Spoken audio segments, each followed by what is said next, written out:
This is a story that my friend told me. This happened to her older sister. She goes to a large private religious university in Utah. She was staying at an apartment not too far away from campus with 3 other girls. The semester had just started and 2 of the 3 girls were asleep. My friend's sister was on her phone, sitting in the living room when she heard what sounded like footsteps outside the window behind her. She listened closely, but dismissed it as just some stray cat or dog. Soon after, she heard a thud against the dining room wall coming from the outside, and heard what sounded like muffled whispering. My friend's sister is an excellent marksman, so she decided that she would scare off whoever was outside by opening the blinds, turning on the lights, grabbing the shotgun that she kept on the mantle and pointing it out the window while screaming for the other girls to wake up.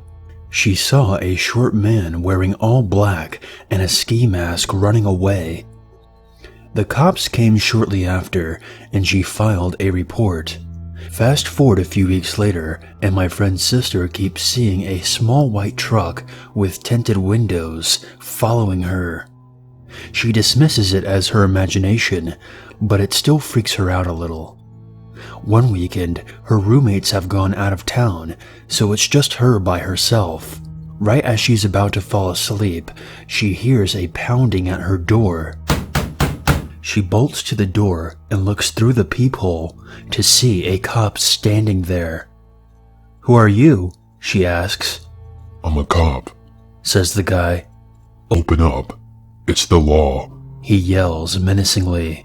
My friend is starting to call bullshit, but she's scared of disobeying him if he actually is a cop. "Why are you here so late?" she asks. "Remember a few weeks ago when that guy tried to break into your house? I have an update on him." My friend is freaking out now because why would a cop try to talk to her about the case so late and by himself? He wasn't even the officer who helped her fill out the report.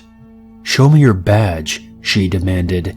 He pulled it out and shoved it into the peephole. She sighed with a breath of relief.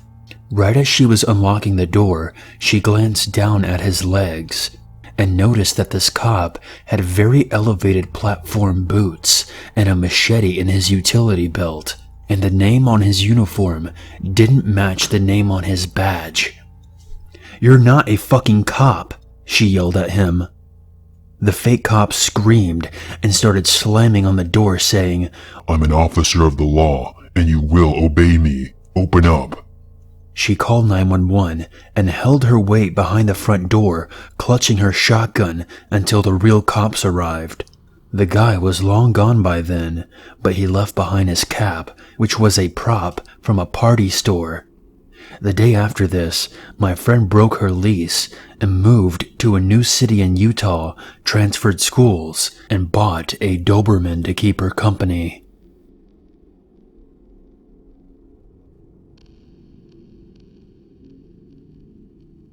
This didn't happen to me, but to my mom about 4 years ago. I was about 12 at the time and was at a 3-day-long field trip with my school and had left on Wednesday and would be back on Friday. When I came home, my mom and brother told me this story. My mom, my brother, and sister were all driving back from my brother's wrestling practice that was from 7 p.m. to 8:30 p.m. It was about 30 minutes away from my house, so it was not that long of a drive. About 10 minutes into the drive, my mom noticed that she was being followed by a gray car. I don't remember what the car was, but she had an eerie feeling, but pushed it off as it was a busy street, and it wasn't really anything scary. It followed her until she got off the road and onto a more quiet street, and the car was still following her. At this point, she started to feel a little weird, but she did not say anything to freak out my little brother, who was 10, and my little sister, who was 8. So she kept quiet and kept looking out her rearview mirror.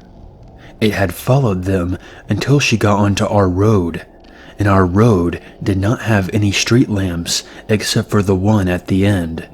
So this meant that our street was very dark. So she pulled into our driveway, and to my mom's horror, the car had stopped in front of our house. My mom is a very strong woman, so she got out and told my brother and sister to stay in the car.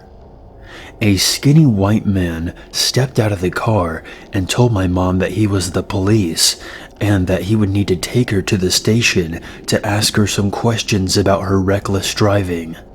My mom is a very safe driver, and she never drinks or smokes, and she knows that she wasn't driving recklessly.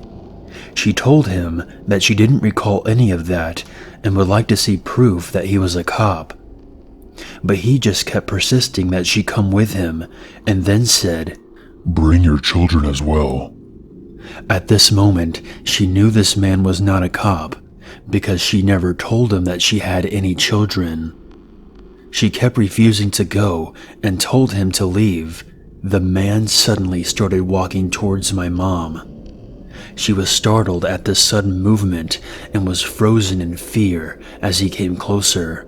Suddenly, the front door opened to my house and my dad stepped out. The man froze in his tracks and squinted at my dad. My dad is a big guy. He used to be a wrestler and also boxed. The man made eye contact with my dad and started to walk back to his car. Then he said to my mom, "I will let you off with a warning." He got into his car and drove away. My mom quickly rushed my brother and sister into the house and locked the door. She hugged them and cried. My dad told them that he had a strange gut feeling and felt like something made him go outside. They believed that it was a guardian angel. When she told me this story, the one thing that bothered me the most was that he had known that she had kids and that we drive home from practice every day of the week. This could only mean that he was stalking us and knew our daily routine. But it doesn't end there. About 2 weeks later, me and my brother are getting dropped off at our bus stop to go home. We're the only two kids to get off at our stop, and the walk home is about a 3-minute walk. As we're about to get off the bus, my brother freezes and grabs me by the shoulder and points out a window to a gray car and whispers in my ear, "That's the guy that followed us." I stared and a chill ran down my spine. The man was sitting in the car looking at the bus. I turned to the bus driver and explained the situation. He then told us to go sit down in the seat right behind him. He then drove us directly to our house and dropped us off. Our dad was home and we came running to him and told him that the man was back. As we said this, he told us that maybe it was just a coincidence. But then he looked up and his eyes grew wide. I turned around to see the car slowly coming down our road. But as it came in view to my house, the man looked at my dad and sped away quickly. From that day forward, my dad picked us up and dropped us off to school every day, and we never saw the car or the man ever again.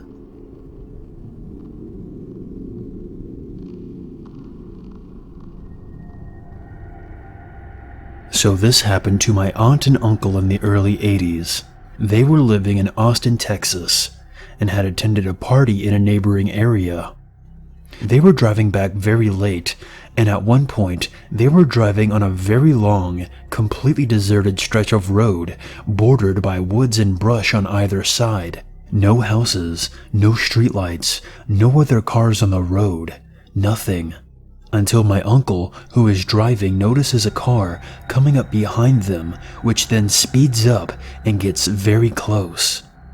My aunt and uncle start talking about how weird this guy is.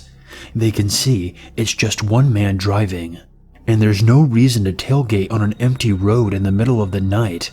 Then the guy speeds up even more and pulls up alongside them. He starts yelling at them to pull over and is flashing what looks like a police badge. My uncle starts to slow down to pull over, and my aunt absolutely freaks out and tells him not to. She's really creeped out by this guy who is driving a car that has no police markings and no flashing lights, and pulled up to them out of nowhere and is now trying to get them to pull over just by flashing a badge.